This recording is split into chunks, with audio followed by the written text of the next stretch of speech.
සුබ දවසක් සියලුම දෙනාට. අද අපි අද දවසේ දෙමළ වචන පහ බලමු.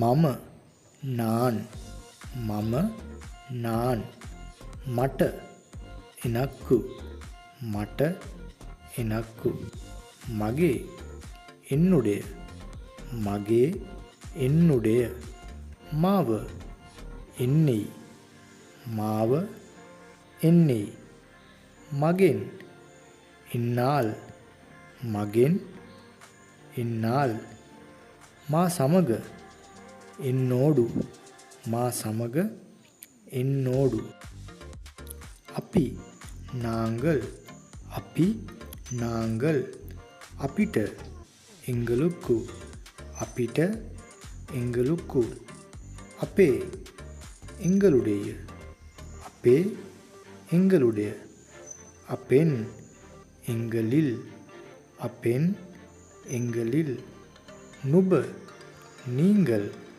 නුබ නීංගල්. මේ විදිහේ දෙමළ වාක්‍ය හැමදාම ඉගෙන ගන්න කැමති නම් අපේ YouTube channel එක subscribe කරලා තියාගන්න.